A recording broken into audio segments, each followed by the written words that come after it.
Уважаемые менеджеры, посмотрите на этот аппарат. Я использую запасной бак, в который заливаю гидравлическое масло. Я не использовал новый бак, я использовал запасной бак. Наши клиенты могут просто следовать моему методу работы. Вся машина работает очень стабильно. Все машины перед отправкой с завода должны проходить тестирование в течение 3-4 дней, чтобы гарантировать отсутствие проблем после отправки. Я использовал дополнительный бак. Я использовал временный бак для испытания машины.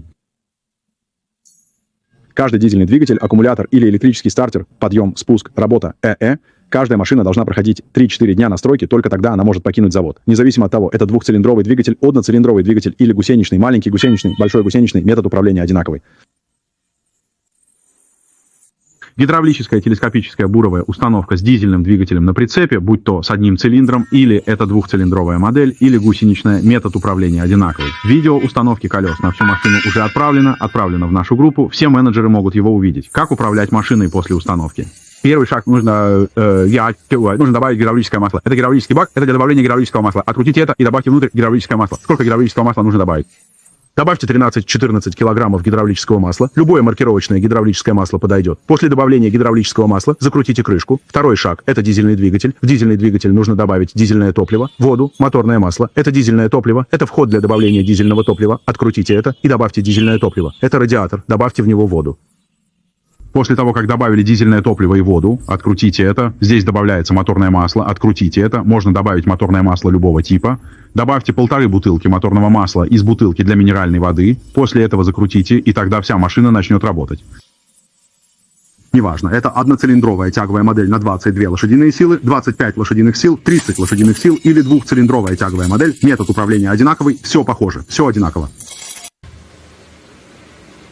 Этот провод – это провод этого вентилятора, также называемого радиатором, также называемого вентилятором. На вентиляторе есть выключатель. Нажмите один раз, чтобы включить, нажмите еще раз, чтобы выключить. Подсоедините эти два провода к положительному и отрицательному полюсам аккумулятора. Один провод к одному полюсу. Можно подключить с любой стороны, просто подключите к этому аккумулятору, включите вентилятор, и он начнет работать. Просто подключите к аккумулятору, и вентилятор начнет работать.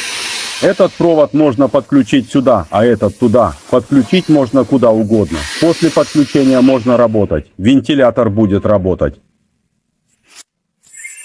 Затем мы начинаем зажигание, начинаем запуск, это контроль газа, это ключ, начинаем запуск, это контроль газа, увеличиваем газ, смотрим, газ, это двигатель, газ уменьшается, теперь работает нормально.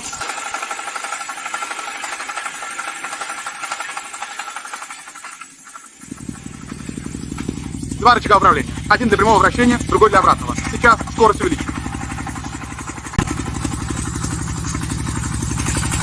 Это прямое и обратное вращение. Это подъем и спуск.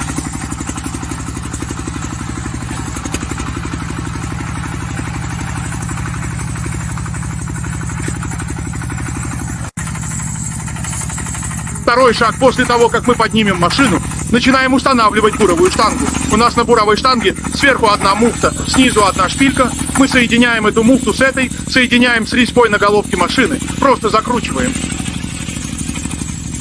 На верхней части буровой штанги муфта прикручивается к резьбе на головке машины, а внизу соединяется с буром. Да, внизу, когда мы торопимся, внизу выкапываем яму, затем соединяем этот бур с буровой штангой. Так что бур сверху, штанга сверху соединяются вместе. Многие клиенты спрашивают, когда мы получаем эту машину, устанавливаем 4 опорные ноги, как затем установить шины. Сначала у нас есть одна эта опорная ось, все они с этой опорной осью, все они с двумя этими барабанами, это полукруглый барабан. У нас в этом электрическом направлении есть два отверстия, все с винтами, прикрепите этот барабан к нижней части швеллера, винтами закрепите его. Давайте, я вам покажу, видите? Головка болта вверх, гайка вниз, затем закрепите, после закрепления вставьте еще одну гайку в швеллер, закрепите ее, затем наденьте колесо. В нашем ящике с инструментами есть этот полукруглый барабан. Его нужно установить вот так, закрепить на этом швеллере, вставить болт, внутри закрепить гайку. Здесь один барабан, здесь еще один. Мастер сейчас закрепляет. Здесь один барабан, просто закрепите его. И можно сразу с одной стороны установить шину,